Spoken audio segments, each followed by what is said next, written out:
Firman Tuhan yang akan ditaburkan dapat jatuh di tanah hati kami yang baik, sehingga tidak dicuri oleh si jahat, tetapi akan berakar, bertumbuh, bahkan berbuah lebat untuk puji dan kemuliaan bagi nama Tuhan. Terpujilah namamu selama-lamanya, di dalam nama anakmu Tuhan Yesus Kristus, Tuhan dan Juru Selamat kami yang hidup, yang memerintah bersama Bapa dalam persekutuan dengan Roh Kudus, kini dan sepanjang masa satu-satunya Allah yang benar. Kami berdoa, haleluya, amin. Shalom. Sebelum kita duduk, kita salam kiri kanan lagi. Ternyata kamu masih ada ya. Itu karena Tuhan, katakan. Itu karena Tuhan. Puji Tuhan. Ya, ada wajah-wajah yang baru pulang kampung ya. Silakan duduk. Puji Tuhan. Sekali lagi shalom. Kiranya damai sejahtera Allah yang melampaui segala akal terus memelihara pikiran dan hati Bapak Ibu. Saya sudah mulai memikirkan kayaknya Dok 4 ini perlu ada intro nih sebelum khotbah ya. Jadi saya sudah mikir-mikir, saya lagi nyusun-nyusun kata-katanya. Jadi saya akan buka damai sejahtera Allah kiranya memelihara pikiran dan hati Bapak Ibu. Dan saya katakan selanjutnya paragraf saya adalah selamat datang di Dok 4 ya. Dok 4, tagline Dok 4 adalah Christ for you. Di sini kami hanya memberitakan Kristus. Amin. Berikan kemuliaan bagi nama Tuhan. Puji Tuhan. Mari kita buka kebenaran firman Allah di dalam Mazmur 51. Ini adalah ayat yang diberikan oleh Sinode Gereja Betel Indonesia di minggu kedua di tahun 2026 ini. Mazmur 51. Ya, Mazmur 51 dengan perikop pengakuan dosa. Ya, Bapak Ibu sudah siap mendengarkan kebenaran firman Tuhan? Fokus yang penuh ya. Dengan kasih Kristus saya undang kita bangkit berdiri lagi ya, karena 1 jam ke depan Bapak Ibu hanya akan duduk ya. Kita berdiri dulu sedikit dengan perikop pengakuan dosa. Kita baca bersama-sama, jangan saling mendahului. Inilah firman Tuhan 1, 2, 3. Untuk pemimpin biduan, Mazmur dari Daud. Ketika Nabi Nathan datang kepadanya setelah ia menghampiri Batsheba. Kasihanilah aku ya Allah menurut kasih setiamu. Hapuskanlah pelanggaranku menurut rahmat-Mu yang besar. Bersihkanlah aku seluruhnya dari kesalahanku dan tahirkanlah aku dari dosaku. Sebab aku sendiri sadar akan pelanggaranku, aku senantiasa bergumul dengan dosaku. Terhadap engkau sajalah aku telah berdosa dan melakukan apa yang kau anggap jahat, supaya ternyata engkau adil dalam putusanmu. Bersih dalam penghukumanmu. Sesungguhnya dalam kesalahan aku diperanakan, dalam dosa aku dikandung ibuku. Sesungguhnya engkau berkenan akan kebenaran dalam batin, dan dengan diam-diam engkau memberitahukan hikmat kepadaku. Bersihkanlah aku daripada dosaku dengan hisop, maka aku menjadi tahir. Basuhlah aku, maka aku menjadi lebih putih dari salju. Biarlah aku mendengar kegirangan dan sukacita, biarlah tulang yang kau remukkan bersorak-sorak kembali. Sembunyikanlah wajahmu terhadap dosaku, hapuskanlah segala kesalahanku. Jadikanlah hatiku tahir ya Allah, dan perbaharuilah batinku dengan roh yang teguh. Janganlah membuang aku dari hadapanmu, dan janganlah mengambil rohmu yang kudus daripadaku. Bangkitkanlah kembali padaku kegirangan karena selamat yang daripadamu. Dan lengkapilah aku dengan roh yang rela.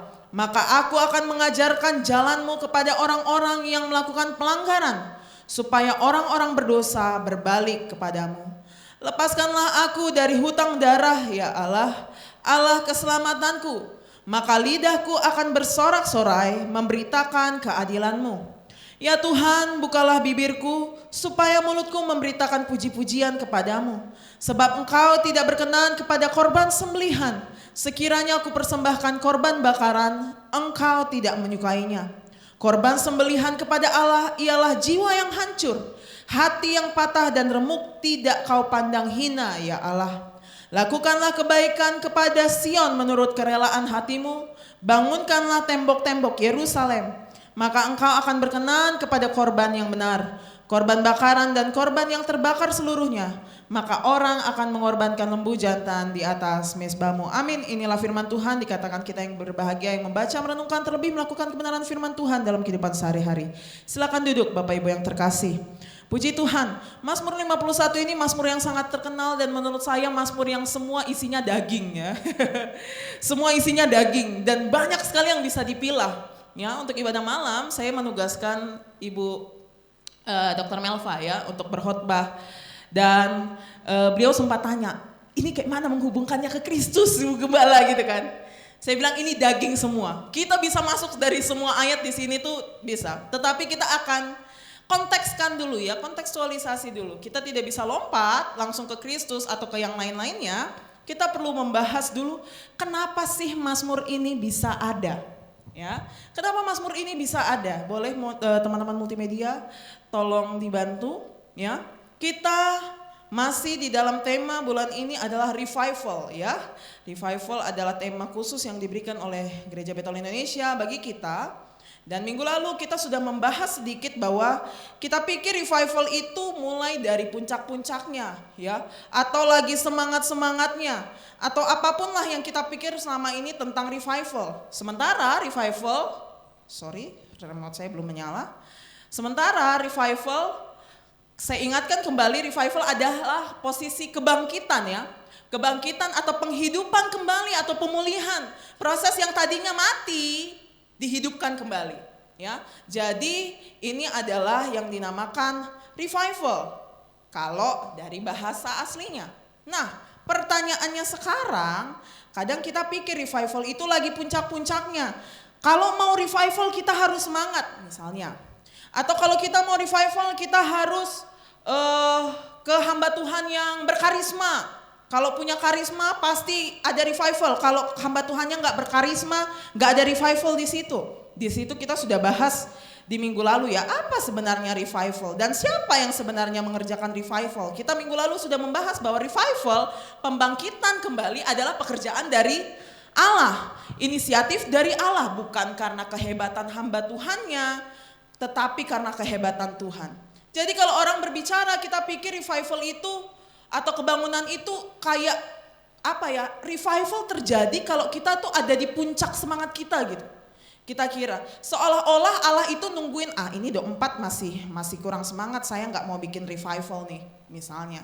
Dok 4 ini masih belum ada gairah-gairah semangat teriak-teriaknya ini belum ada. Jadi seakan-akan Allah itu nunggu kita siap baru dia mau bekerja. Padahal dan terkadang mungkin kita pikir revival itu kayak versi rohani dari memperbaiki diri. Versi rohaninya ya. Tidak salah sepenuhnya, tetapi Mazmur 51 sedang membahas kita, membawa kita ke arah yang lain. Justru Mazmur 51 bukan ada di puncak Daud lagi sebagai raja yang luar biasa. Habis perang. Justru dia itu lagi gak mau perang. Makanya terbukalah pintu dosa. Ya, justru Daud mengalami revival bukan saat dia lagi puncak-puncaknya atau ngalahin bangsa yang mana, sedang menari-nari di mana, di tengah kota, tidak. Justru revival mulai dari titik terendah di Mazmur 51 ini. Bapak Ibu pasti tahu kisah ini ya. Bapak Ibu PR di rumah baca sendiri ya. Tapi saya tahu Bapak Ibu pasti tahu kisah Daud dan ya, bukan Daud dengan wanita yang lain ya. Daud dengan Batsyeba. Batsyeba ini siapa? Batsyeba ini siapa? Istri dari? Ya, sempat kita singgung sedikit ya di ibadah Natal. Dan dia menyukai, padahal ini istri orang ya. Dia ini pebinor lah ya, perebut bini orang. Pebinor, bukan pelakor aja yang ada, pebinor juga ada, perebut bini orang. Itulah si Daud ini, pebinor. Jadi Bapak Ibu jangan menghakimi pelakor aja, pebinor juga ada. Ya, jadi Daud ini pebinor ya, perebut bini orang. Bahkan suaminya itu dibunuh. Ya, itu intinya. Dan kemudian muncullah Mazmur 51 ini setelah dia ditegur oleh Nabi Nathan. Dan kita akan membahas dulu pelan-pelan Mazmur sebelum kita membahas kisahnya secara keseluruhan ya. kisah bapak kita yang satu ini, yang pebinor ini. Jadi dia membuka Mazmurnya dengan kasihanilah aku ya Allah. Saya yakin di GBI Dok 4 saya sudah berkali-kali mengajarkan Bapak Ibu untuk berdoa menggunakan kata ini. Kasihanilah aku ya Allah. Ini adalah bentuk pengakuan bahwa ini orang butuh ditolong. Ya, bayangkan Bapak Ibu, Daud ini orang yang diurapi loh. Dia seorang raja loh. Dia sudah sudah memenangkan banyak sekali peperangan. Dia bahkan bisa menahan dirinya untuk tidak membunuh Saul. Seseorang yang seluar biasa itu, yang mungkin pengendalian dirinya luar biasa, orang yang diurapi dengan luar biasa, seorang raja dari bangsa yang besar. Kalau dikatakan status yang sekarang, kalau kita bilang bahasa familiarnya, dia adalah orang yang diurapi. Orang yang diurapi ini masih bisa berkata bahwa dia itu orang yang butuh dikasihani. Kalimat pembukaan Mazmur ini penting sekali bagi kita Bapak Ibu untuk menghubungkan apa hubungannya ini dengan revival dimulai dari sini. Kasihanilah aku ya Allah. Karena tadi saya katakan di awal, revival itu bukan dimulai justru dari status dia diurapi. Justru Daud sedang ada di titik paling rendah di dalam segala karirnya. Dimulai dengan pengakuan bahwa saya dan Anda pun butuh ditolong. Seorang raja yang diurapi, raja yang besar, raja yang diurapi memenangkan banyak perkara, banyak peperangan. Dan tadi saya sudah katakan bisa mengendalikan dirinya untuk tidak membunuh musuhnya sendiri yang membenci dia. Tetapi saat dia jatuh, dia membukakan kata dengan kasihanilah aku ya Allah. Ini adalah pengakuan yang sangat penting sekali Bapak Ibu. Revival dimulai dari perkataan kasihanilah aku ya Allah. Revival bukan mulai dari puncak. Revival itu mulai dari titik terendah. Ya, jadi saya katakan Bapak Ibu, kita masuk revival juga tidak dimulai dengan semangat yang menyala-nyala. Revival itu bukan dimulai dengan semangat yang berapi-api, tetapi dimulai dari tulang yang remuk dan hati yang patah, jiwa yang hancur.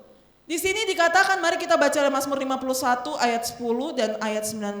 Kita baca ulang lagi, 1, 2, 3. Biarlah aku mendengar kegirangan dan sukacita. Biarlah tulang yang kau remukkan bersorak-sorak kembali. Ayat 19. Korban sembelihan kepada Allah ialah jiwa yang hancur. Nah ini dia.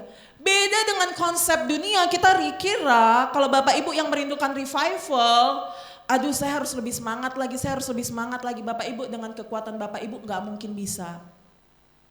Justru revival yang dialami oleh Daud dimulai saat tulangnya diremukkan oleh Tuhan, saat jiwanya itu hancur sehingga dia berkata tadi apa? Kasihanilah aku ya Allah.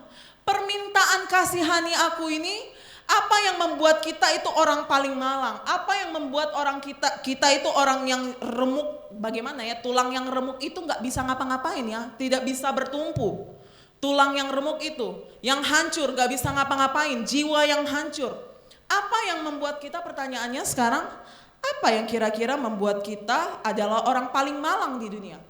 Bapak Ibu mungkin kira, saya ini kayaknya orang paling malang di dunia. Mungkin Bapak Ibu pernah berpikir kayak gitu. Karena apa? Mungkin Bapak Ibu pikir, karena saya uangnya kurang banyak. Atau rumah tangga saya mungkin sedang mengalami pergumulan. Ya, apa yang kira-kira membuat kita adalah orang paling malang dan butuh dikasihani? Orang seperti apa yang kira-kira bisa mengatakan kasihanilah aku ya Allah? Dalam keadaan apa? Apa yang membuat kita adalah orang yang paling malang Bapak Ibu? Kira-kira? Hanya satu. Dosa. Ya. Bahaya sekali dosa ini Bapak Ibu. Bapak Ibu, saya mau katakan Bapak Ibu, Mazmur ini menuliskan kengerian dosa. Bapak Ibu kira Bapak Ibu paling malang hanya karena Bapak Ibu miskin. Saya mau katakan ada yang lebih bahaya dari miskin. Dosa. Bapak Ibu kira Bapak Ibu orang paling malang karena Bapak Ibu mungkin pekerjaannya dianggap oleh orang biasa-biasa saja. Saya mau katakan ada yang lebih malang, dosa. Dan bahayanya kalau kita anggap remeh yang paling besar ini. Ya, Mazmur ini menuliskan kengerian dosa dengan sangat jelas. Bapak Ibu pernah nggak merenungkan ngerinya dosa? Saya kasih tahu. Poin pertama, kita bahas dosa dulu ya. Karena Mazmur ini judulnya tadi aja apa? Pengakuan dosa. Kenapa dosa ini signifikan sekali? Ya, karena Raja Daud bermazmur berkatakan apa? Sesungguhnya dalam kesalahan aku diperanakan, dalam dosa aku dikandung ibuku. Bayangkan Bapak Ibu belum nafas aja, Bapak Ibu udah dikandung dalam dosa. Apa yang bisa ketolong lagi dari situ? Janin bisa ngapain coba? Di dalam kandungan ibuku aku sudah diperanakan oleh dosa, di dalam dosa. Di dalam dosa aku dikandung ibuku. Jadi poin pertama bahayanya dosa ini, saya mau katakan Bapak Ibu, ini poin apa? Kenapa dikatakan kita orang paling malang karena dosa? Karena dari janin pun engkau sudah berdosa. Raja Daud menuliskan sesungguhnya dalam kesalahan aku diperanakan, dalam dosa aku dikandung ibuku. Jadi pertama kita telah berdosa bahkan sejak dalam dikandungan. Bapak Ibu kalau janin belum tentu Bapak Ibu langsung saya takdirkan kamu miskin sama janin itu. Enggak. Dosa udah paling jelek. Ya. Dosa itu sudah paling jelek dan paling tidak berpengharapan. Bahkan dikatakan oleh Rasul Paulus di Roma 5 ayat 12, 1, 2, 3, sebab itu sama seperti dosa telah masuk ke dalam dunia oleh satu orang dan oleh dosa itu juga maut. Demikianlah maut itu telah menjalar kepada semua orang karena semua orang telah berbuat dosa. Yang di dalam janin pun sudah dikandung dalam dosa. Jadi kita beda dengan kepercayaan sebelah. Kalau bayi itu harus dibacakan ayat-ayat suci dalam tanda kutip karena dia itu masih seperti kertas putih yang harus ditulis, dia itu masih suci, masih kudus, belum berdosa. Tetapi kita tahu karena dosa masuk ke dalam dunia karena satu orang dan juga karena satu dosa itu masuklah maut. Demikian juga itu menjalar kepada semua orang. Jadi kenapa saya katakan dosa itu sangat berbahaya Bapak Ibu, ya. Bahkan kita tahu sejak Kejadian 3, sejak kejatuhan manusia ke dalam dosa, Tuhan mengatakan apa? Terkutuklah. Hanya karena satu dosa, ya. Sebab seperti satu dosa masuk ke dalam dunia. Jadi saya mau katakan Bapak Ibu, dosa asali, bahayanya dosa ini secara objektif, saya kasih tahu dalam sudut pandang objektif dan subjektif ya. Secara objektif, dosa asali adalah dosa yang benar-benar dihitung sebagai satu dosa. Ya. Dan secara subjektif, dosa asali membuat kita memiliki kecenderungan untuk berbuat dosa. Siapa yang ngajarin anak-anak untuk berdosa? Enggak ada, udah bakatnya dari sana. Ya. Bapak Ibu yang punya anak-anak, mungkin kan ini anak kenapa sih, belajar dari mana sih? Udah bakatnya Bapak Ibu. Itulah dosa. Apakah berbahaya? Bahaya. Bapak Ibu pernah enggak yang mengandung? Kamu pokoknya nanti bohongnya, kamu ini nanti mencuri ya. Enggak ada. Kita pengen yang baik-baik semua. Tapi saat dia lahir, ada nakal-nakalnya dikit enggak? Ada. Karena apa?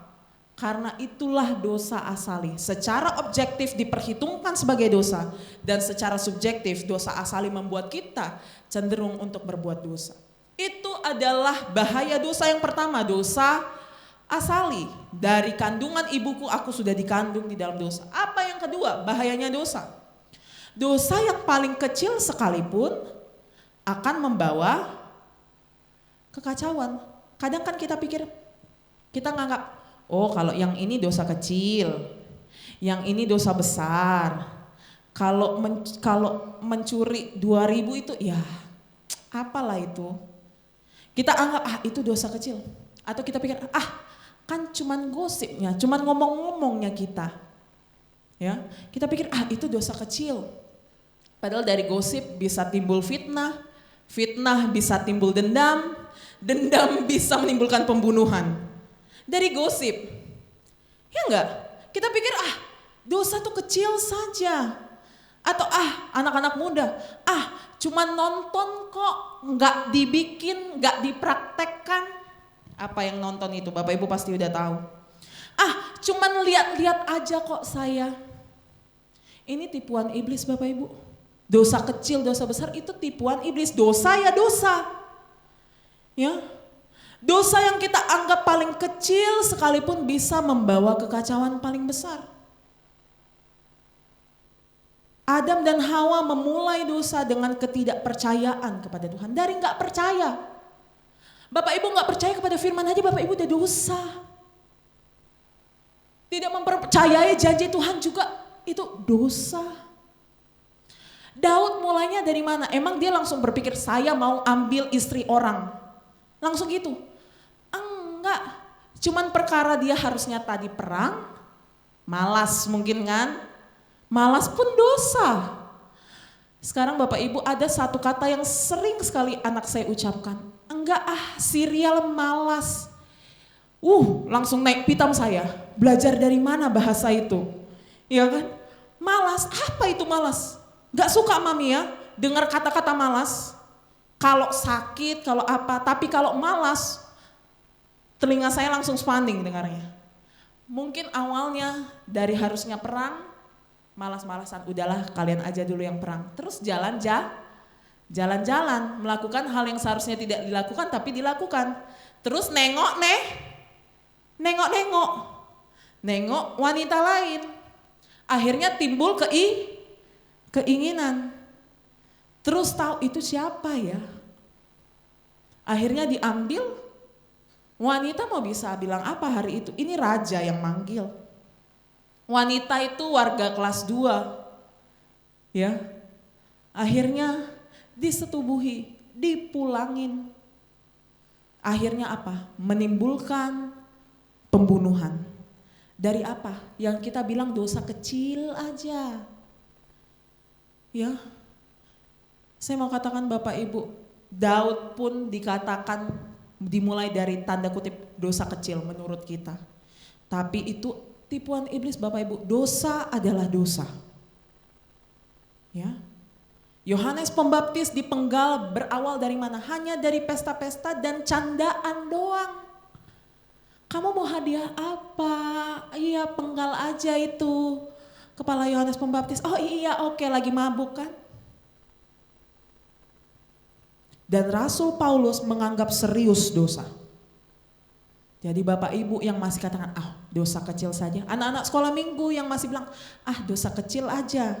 Enggak sebesar itu kok efeknya. Itu tipuan iblis. Karena dosa yang satu melahirkan dosa yang lain. Dan melanjutkan melahirkan dosa yang lain. Lanjut lagi melahirkan dosa yang lain.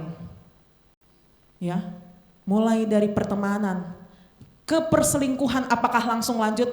Saya cita-citanya jadi tukang selingkuh. Mana ada Bapak Ibu yang cita-citanya jadi tukang selingkuh? Mulai dari nengok. Ya. Jadi Rasul Paulus mengingatkan dengan luar biasa yang kita pandang dalam tanda kutip dosa kecil. Dia katakan apa? Karena itu matikanlah. Ada kata kuncinya itu matikan. Bukan dipelihara, dosa kecil kok. Kita baca 1, 2, 3, karena itu matikanlah dalam dirimu segala sesuatu yang duniawi, yaitu percabulan, kenajisan, hawa nafsu, nafsu jahat, dan juga keserakahan yang sama dengan penyembahan berhala. Nah ini, kita ini kadang gak sebesar itu kok. Saya mau katakan firman Tuhan tegas, dosa adalah dosa. Ya. Dan dia juga katakan di ayat 8, karena itu tetapi sekarang buanglah, matikanlah dan buanglah. Yang harus dimatikan dan yang dibuang adalah sesuatu yang sebenarnya tidak berharga. Tapi kadang kan kita pandang berharga sekali dosa-dosa kita yang yang enak ini kan. Namanya enak. Pasti kita pelihara ya kan. Tetapi Rasul Paulus katakan matikan, buang. Buanglah apa? Marah, semuanya ini yaitu marah, marah aja diperhitungkan di sini. Geram, kejahatan, fitnah yang suka gosip sana gosip sini, digosok-gosok makin sip, dan kata-kata kotor yang keluar dari mulutmu. Ya kita ngomong kotor kayaknya udah biasa banget sekarang. Tetapi dosa adalah dosa. Ya. Jadi Bapak Ibu, kalau dikatakan dosa kecil itu hanya tipuan iblis. Katakan dosa adalah dosa. Amin. Ya. Jadi poin ketiga, apa seriusnya dosa ini? Tentu efek terbesar adalah dosa membuat kita terpisah dari Allah. Karena Daud mengatakan seperti ini. Next, 1, 2, 3.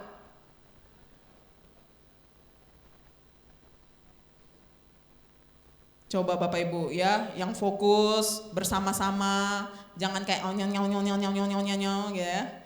Dengan penekanan yang penuh, 1, 2, 3, janganlah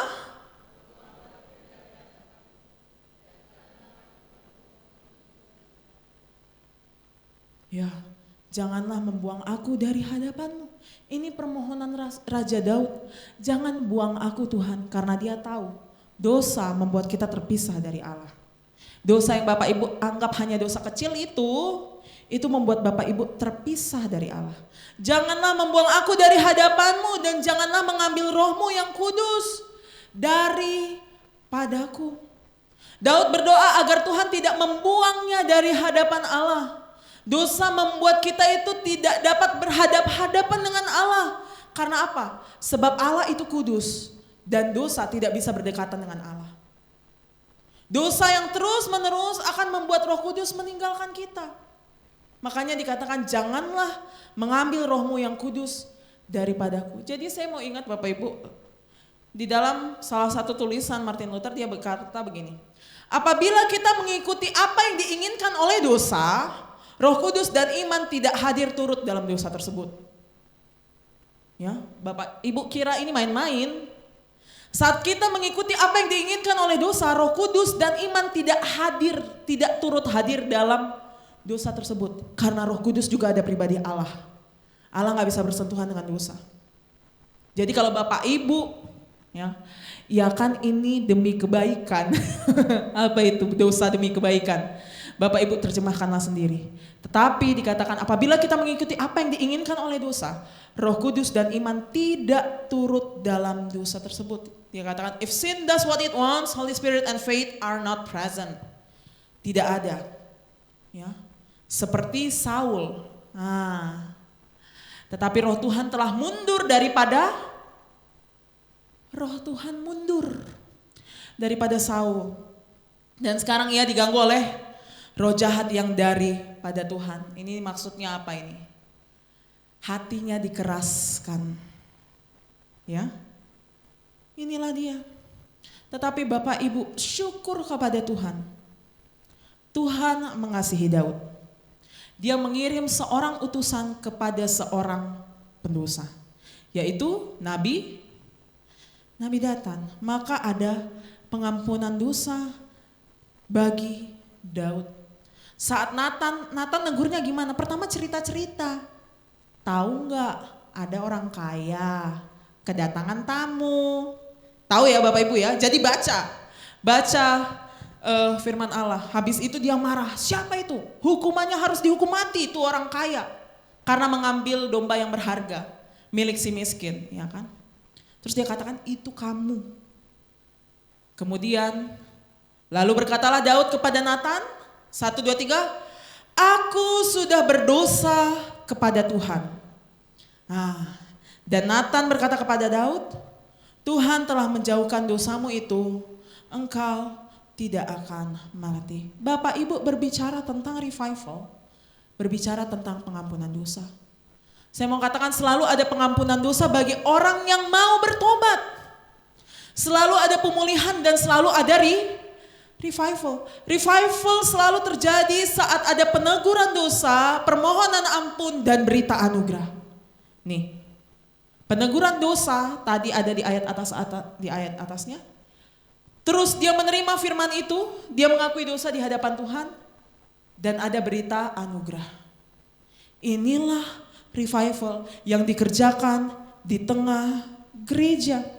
Makanya di Dok 4, tadi di awal saya sudah katakan, selamat datang ke Dok 4. Di sini tagline-nya adalah Christ for you, Kristus untukmu, Kristus bagimu. Di sini kami hanya memberitakan Kristus, karena inilah yang dikerjakan oleh gereja.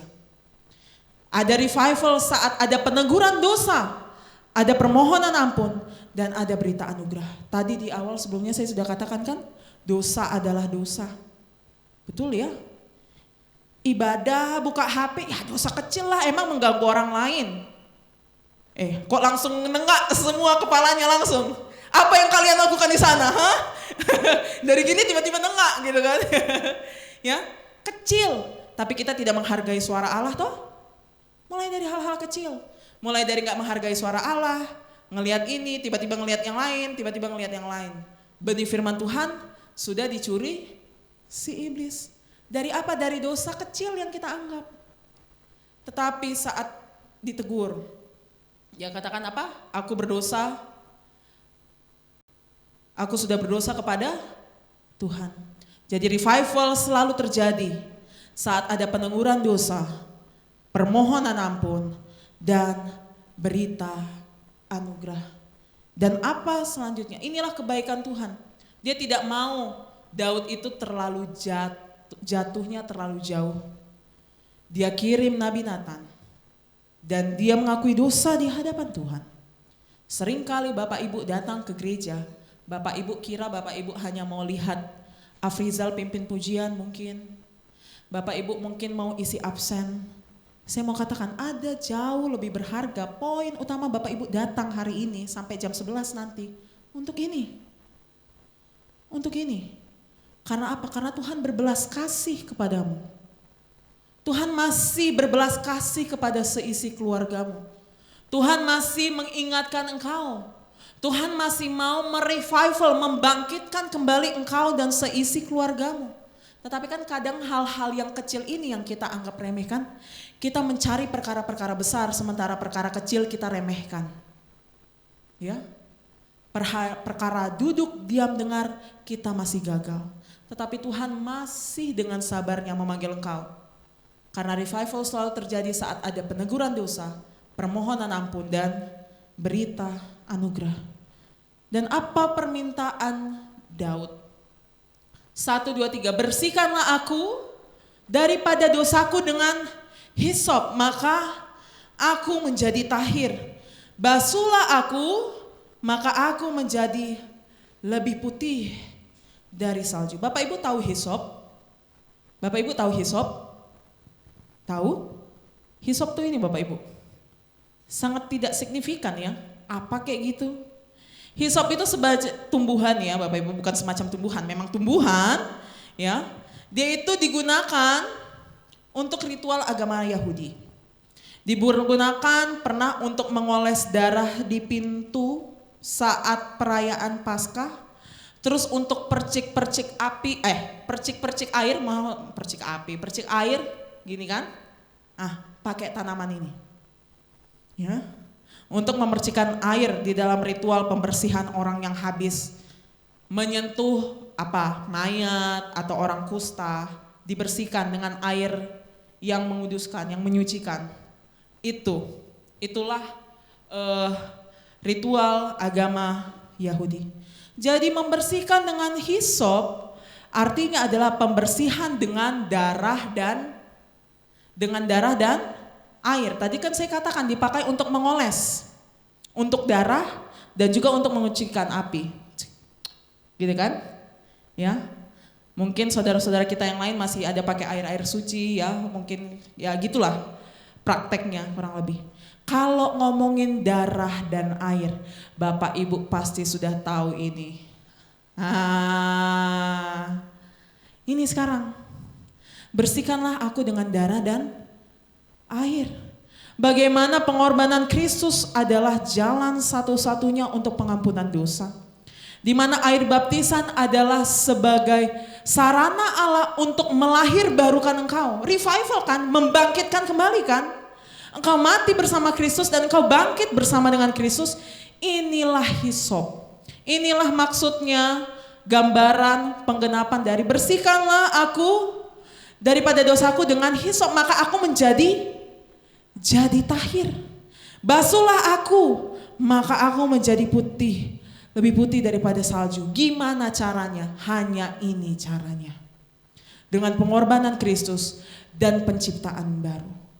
Ya, dengan baptisan engkau mati dan bangkit bersama Kristus. Yang lama sudah berlalu, sesungguhnya yang baru sudah datang. Darah Kristus tercurah untukmu. Kalau dosa Daud yang begitu besar, kalau kita dengar dosa Daud sampai berzina dan membunuh, dosa yang begitu menjijikkan, dengan anugerah Allah diampuni, maka engkau dan aku juga menerima anugerah yang sama. Menerima hisop yang sama, menerima darah dan air yang sama. Karena dengan ini kita menjadi tahir.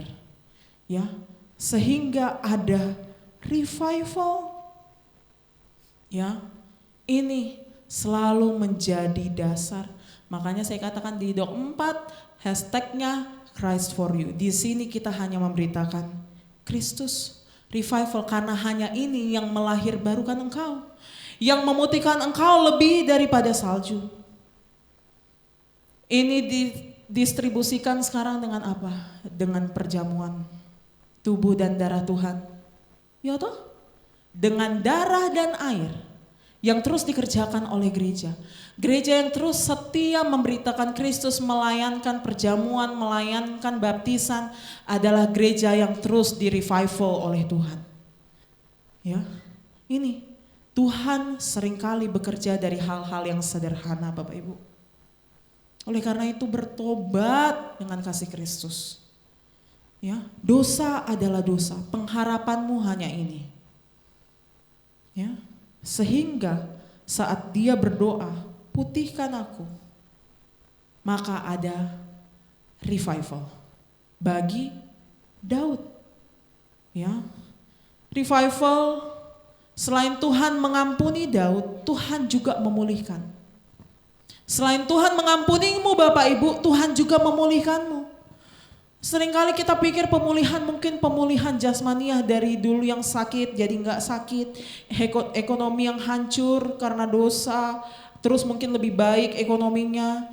Itu mungkin bisa dikerjakan Tuhan, pasti bisa dikerjakan Tuhan. Tapi bukan itu standar pemulihan Allah. Saya mau nanya, anaknya Daud ditolong nggak? Anak hasil perzinahannya ini. Anak hasil perzinahannya ditolong nggak sama Tuhan? Sampai dia memohon, dia berpuasa, dia tidak mandi, dia tidak mau makan. Ditolong gak? Kira-kira diselamatkan Tuhan gak? Enggak, anaknya tetap sakit lalu mati. Kadang kita pikir, oh berarti Tuhan masih benci saya. Ya, dari kisah Daud ini, Allah mengizinkan anak si Batseba ini dan Daud untuk sakit keras. Daud memohon, berpuasa sampai berbaring di tanah, tapi Allah tetap menghukum Daud dengan mengambil anak tersebut. Tetapi kita pikir penghukuman ini membuat Allah itu semakin jauh. Kan kita tanya, kan saya sudah mengaku dosa di hadapan Tuhan, kata Daud, mungkin kan? Tetapi apa? Saat dia tahu anaknya mati, apa yang dilakukan Daud? Apa yang dilakukan Daud? Marah-marah sama Tuhan? Enggak, dia bangun, dia mandi, dia makan. Ini kadang kita juga susah seperti ini. Kenapa Daud bisa seperti itu? Karena apa? Allah memulihkan hubungan Daud dengan Allah. Daud tahu bahwa yang paling berharga yang bisa dia miliki adalah hubungan dia yang kembali dengan Allah. Kalau Saul apa bedanya? Kalau Saul masih takut kehilangan tahta kan? Dia masih takut kehilangan nama baiknya kan? Halo Bapak Ibu, masih fokus? Kita bandingkan dulu deh Saul dengan Daud. Saul ditegur nggak dosanya? Ditegur dosanya. Mendapat anugerah nggak kalau dia ditegur? Mendapat anugerah yang sama. Tapi apa? Aduh, ya pokoknya iya saya sudah berdosa tapi tolonglah supaya masyarakat ini tidak memandang saya rendah. Dia masih takut kehilangan jabatannya. Dia masih takut untuk kehilangan posisinya. Dia masih takut kehilangan kekuasaannya. Tetapi berbeda dengan Daud. Dia tahu ada jauh yang lebih penting bahkan daripada anaknya sendiri. Dan dia tahu itu pun karena dosa dia. Dia tahu dia memandang Allah jauh lebih berharga. Lebih baik hubungan saya kepada Allah rekonsiliasi dan dia menerima segala hal yang perlu karena dia tahu ada pribadi yang jauh lebih penting, yaitu Allah sendiri yang dia sakiti. Ya, jadi dia bisa berdiri, dia bisa mandi dan dia bisa makan. Karena Allah sudah memulihkan hubungan Daud dengan Allah. Bahkan menjadikan hati Daud tahir. Allah tidak mengambil Roh Kudusnya sehingga Roh Kudus tetap ada di dalam Daud dan memberikan hati yang tahir. Itulah pekerjaan Roh Kudus, membuat dia kuat berdiri dan makan dan tetap berpengharapan kepada Tuhan. Dia tetap menyembah Allah yang hidup. Beda dengan Saul. Di awal tahun baru, di pagi hari, kita sudah berbicara tentang 4.000 orang yang 3 hari gak makan, tapi mereka gak ngeluh. Karena apa? Mata dan telinganya tertuju sama satu pribadi saja, Kristus. Mereka memandang Allah lebih berharga daripada apapun. Demikian juga dengan Daud. Itulah perbedaan Daud dengan Saul. Sehingga Saul semakin dikeraskan hatinya. Bahkan Bapak Ibu kalau baca, dia itu kerasukan-kerasukan ya. Kerasukan-kerasukan roh jahat. Jadi mesti Daud dipanggil untuk mainkan kecapi supaya tenang. Ya, Itulah betapa bahayanya dosa. Sehingga saat anak itu meninggal, Daud tunduk kepada kehendak Allah. Kita susah tunduk kepada kehendak Allah. Tetapi biarlah pertolongan roh Allah menolong kita untuk tunduk. Pemulihan yang dilakukan Allah bukan hanya keadaan jasmaniah, tetapi pemulihan spiritualnya, hubungan dia dengan Allah. Dan Roh Kudus yang sama yang memberikan kekuatan kepada Daud, Roh Kudus yang sama sedang bekerja saat ini Bapak Ibu. Kepada engkau dan saya, setiap hari menolong, setiap hari memperbaharui, setiap hari menciptakan ulang hati kita. Sebagaimana di Yehezkiel kita baca 1, 2, 3, aku akan mencurahkan kepadamu air jernih yang akan mentahirkan kamu dari segala kenajisanmu. Dan dari semua berhala-berhalamu, aku akan mentahirkan kamu.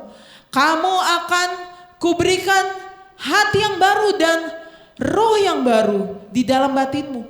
Dan aku akan menjauhkan dari tubuhmu hati yang keras. Dan kuberikan kepadamu hati yang taat. Rohku akan kuberikan diam di dalam batinmu. Dan aku akan membuat kamu hidup menurut segala ketetapanku dan tetap berpegang pada peraturan-peraturanku dan melakukannya. Inilah Roh Kudus yang bekerja di dalam Daud, saat ini bekerja di dalam engkau. Mari kita tunduk kepada ketetapan Allah. Perubahan hati. Kenapa mesti hati ya? Kenapa mesti hati? Makanya hari ini tadi saya sudah baca, sudah memperlihatkan kepada Bapak Ibu di depan pemulihan hati. Kenapa hati? Ya, kenapa hati? Kenapa Roh Kudus menyasar hati? Kenapa waktu itu di doa puasa saya melatih Bapak Ibu kalau berkhotbah itu berkhotbah ke hati. Kenapa hati? Karena hati, apa yang diinginkan hati, kehendak akan memilih, pikiran akan membenarkan, tubuh akan melakukan, perut merasa nyaman. Ini kan yang dilakukan oleh Daud saat jatuh dalam dosa. Jadi yang disasar adalah hati. Apa yang diinginkan hati? Apakah waktu itu Raja Daud merasakan power yang luar biasa? Ya kan dia raja nih, gak ada yang bisa nolak dia kan. Terus hati menginginkan A, terus kehendak ialah bagusnya itu. Terus kita pilih, terus pikiran ya benar itu kok, benar kok ini yang saya kerjakan. Terus tubuh akan melakukan dan kita akan merasa nyaman. Inilah hati yang harus disasar oleh Roh Kudus. Makanya dikatakan aku akan memberikan roh yang baru di dalam hatimu, di dalam batinmu. Karena hati kita ini Bapak Ibu benar-benar jahat, sehingga kita membutuhkan pertolongan. Saya baca beberapa hari lalu, ada seseorang menulis di sosial media begini, saat membaca perjanjian lama, saya bersyukur saya ada di dalam zaman sekarang. Karena apa? Kita diberikan Roh Kudus untuk nolong. Kalau kita hidup di perjanjian lama, saya rasa tingkah laku kita sama aja kayak bangsa Israel. Yang kita bilang bangsa Israel ini tegar tengkuk, ya sama kamu juga. Udah dikasih Roh Kudus saja kadang nolak, kadang bebal, ya kan? Karena hati kita, ya. Ini kuberikan hati yang baru dan roh yang baru dalam batinmu. Menjauhkan darimu tuh hati yang keras dan berikan kepadamu hati yang taat.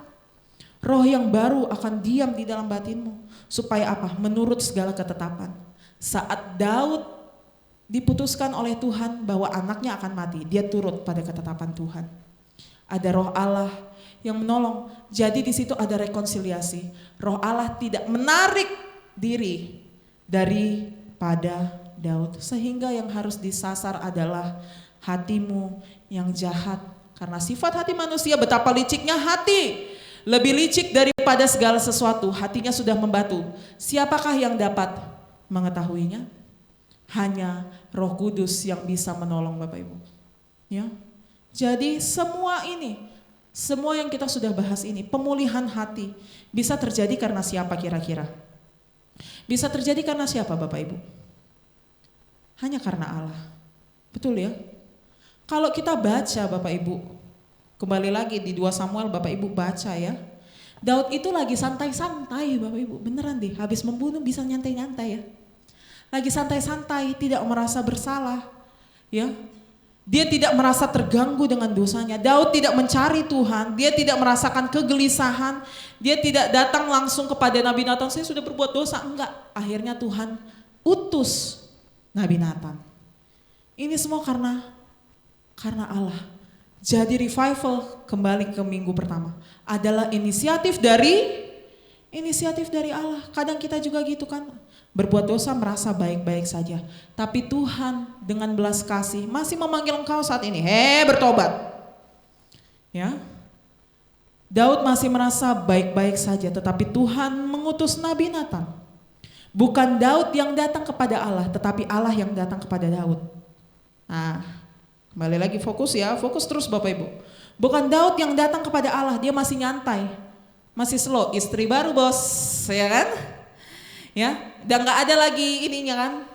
Bapak Ibu kalau ada keinginan hati naksir kepada pasangan orang lain, jangan mengharapkan kematian pasangannya ya Bapak Ibu, dengan kasih Kristus. Ya, pokoknya si Daud ini masih santai, istri baru, ya kan? Udah nggak ada juga suaminya, ya, santai-santai. Tapi Nathan datang menegur dosanya. Bukan Daud yang datang kepada Allah, tapi Allah yang datang kepada Daud. Revival sejati selalu mulai dari titik ini. Dari Allah. Saat ada utusan Allah mendatangi orang yang berdosa. Nathan datang bukan sebagai kawan untuk diskusi, ya. Dia menembus kedalaman hati Daud sehingga Daud bisa berkata tadi di awal, aku telah berdosa kepada Tuhan. Bukan Daud yang sadar sendiri, bukan karena kekuatannya sendiri, karena Allah lebih dahulu mendatangi dia dengan firman-Nya. Perhatikan bahasanya, Allah lebih dahulu mendatangi Daud dengan firman-Nya.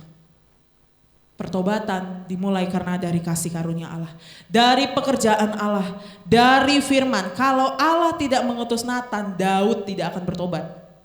Ya enggak? Kalau Nathan tidak diutus, Daud tidak akan menyesali dosanya, tidak akan mengetahui dosanya. Tetapi karena Nathan sudah datang, dia mengetahui dosanya. Dan apa yang dilakukan kepada Allah kepada Daud? Kita baca 1, 2, 3. Apa yang dilakukan Allah kepada Daud, Allah lakukan juga untuk seluruh dunia di dalam Kristus. Karena apa? Kristus adalah, kembali lagi, Kristus adalah utusan Allah yang mendatangi orang berdosa kan? Ya enggak? Kristus adalah Nabi Nathan yang lebih besar dalam tanda kutip. Ya. Kristus adalah utusan Allah sendiri yang mendatangi orang berdosa. Nah, jadi Dr. Melva bisa masuk lewat situ ya kalau menghubungi ke Kristus. Ya. Bahwa ada utusan Allah yang mendatangi orang berdosa dan itu dilakukan oleh Kristus sendiri. Bukan kita yang mencari Allah, Allah yang mencari kita. Bukan kita gembala yang baik, kita itu domba yang bodoh. Dia gembala yang baik, yang meninggalkan 99 untuk mencari satu yang tersesat. Inilah utusan Allah itu untuk mendatangi orang-orang yang berdosa. Bahkan Allah mengaruniakan anaknya sendiri untuk mencari dunia yang terhilang. Kristus datang bukan untuk orang benar, Kristus datang untuk orang berdosa. Yesus sendiri berkata, aku datang bukan untuk orang sehat. Orang sehat tidak membutuhkan orang tabib. Orang sakit yang membutuhkan orang tabib.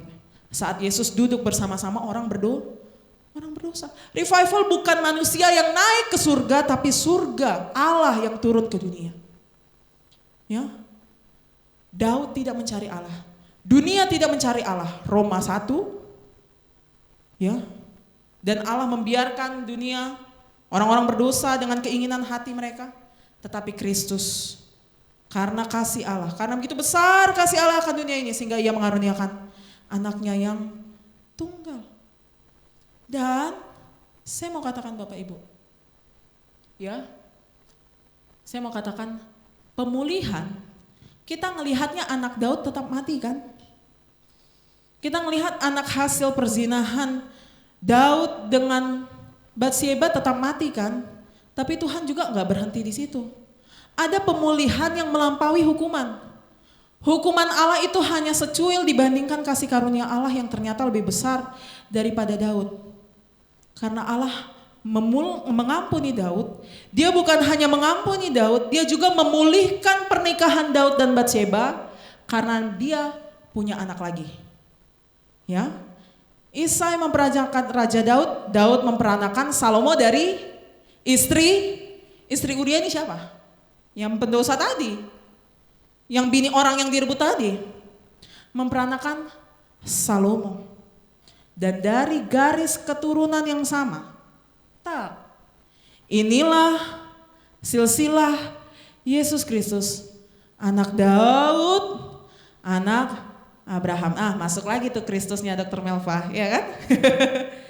Karena penghukuman Allah, pemulihan Allah bahkan melampaui hukuman. Iya, anaknya yang mati, tetapi Tuhan memulihkan pernikahan ini. Ya, Tuhan memulihkan, dikasih anak yang baru, yang meneruskan keturunan, yang ujung-ujungnya kepada Kristus. Jadi Kristus dikatakan sebagai anak Daud. Tunas Daud, tunggul Isai. Inilah yang namanya pemulihan. Engkau mau dipulihkan. Amin. Kalau engkau, hatimu, keluargamu, engkau merindukan pemulihan. Pemulihan yang dilakukan Allah bahkan melampaui penghukumanmu. Asal saja engkau merendahkan diri di hadapan Tuhan. Mendengar suara Roh Kudus. Tapi saat engkau abaikan, engkau terus dengan dosa kecilmu itu dalam tanda kutip, iman dan Roh Kudus tidak turut serta dalam perbuatanmu. Menarik diri. Tetapi engkau, mari mengakui dosa di hadapan Tuhan. Dari garis keturunan yang sama, dari istri yang dia rebut, dari kisah yang paling gelap, justru Allah membawa Mesias. Memberikan Mesias, Yesus Kristus. Dari garis keturunan yang sama, kisah yang paling gelap, ada pengharapan. Karena Kristus datang untuk orang berdosa. Dan saya yakin kita tadi di sini semua satu ruangan ini berdosa. Mari kita melihat revival ini, pemulihan hati ini. Dengan apa? Terus merendahkan diri di hadapan Allah, di hadapan kebenaran firman-Nya. Firman kapan bekerja? Saat dosa dinyatakan, anugerah diberitakan. Ya. Tidak hanya berhenti di penyesalan, tetapi engkau menerima anugerah. Di poin kedua, hidup dengan kepastian janji Allah. Kepastian janji Allah. Sebagai ciptaan baru yang terus dikerjakan oleh Roh Kudus. Tadi, aku akan memberikan kau hati yang baru, roh yang baru, supaya engkau tetap di dalam ketetapanku. Dan ketiga, Kristus selalu sebagai pusat pemulihan hatimu dan hati saya. Amin Bapak Ibu. Saya undang para pelayan maju ke depan. Inilah pemulihan hati yang diterima oleh Daud. Dan biarlah ini juga dapat jadi di dalam kehidupan kita. Saat kita berdoa, Tuhan pulihkan aku. Setiap hari kita berbuat dosa Bapak Ibu. Setiap hari. Mari. Terus apabila Roh Kudus mengingatkan engkau, jangan. Ya. Nih, pemulihan hati. Walaupun Allah tetap menghukum Daud, ternyata pemulihan Daud jauh lebih besar. Bahkan melampaui generasi ke generasi. Bahkan sampai sekarang, sampai akan datang nanti. Ya, itulah pekerjaan Allah. Allah kita baik, Bapak Ibu, amin. Allah kita murah hati. Allah kita mengasihi engkau. Mari Bapak Ibu dengan kerendahan hati di hadapan firman Allah. Saat Tuhan katakan engkau berdosa, kamu berdosa. Mohon ampun di hadapan Allah. Mohon ampun di hadapan kasih-Nya. Dan hidup dalam kepastian janji Allah. Kepastian Kristus hanyalah satu-satunya pengharapan. Hisop mana tadi? Slide keberapa itu ya tadi? Banyak juga slide kita Bapak Ibu ya. Ini. Hisop ini. Ya. Mari pribadi lepas pribadi. Hal-hal apa yang kau lakukan hari-hari ini? Yang kau anggap kecil itu?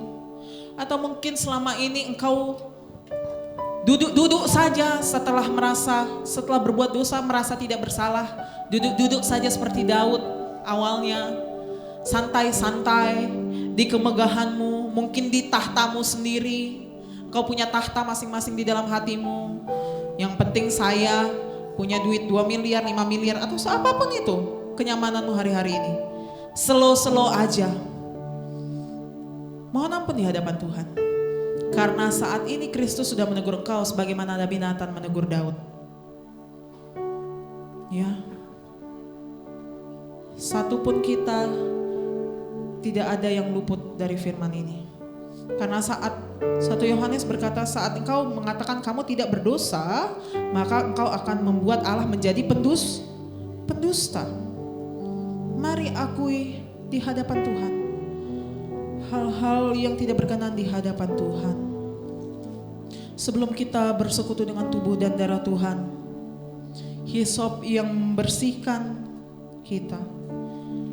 Revival terjadi saat ada pemberitaan dosa, permohonan ampun, dan berita anugerah. Pribadi lepas pribadi di hadapan Allah. Haleluya, ampuni kami Tuhan. Sejauh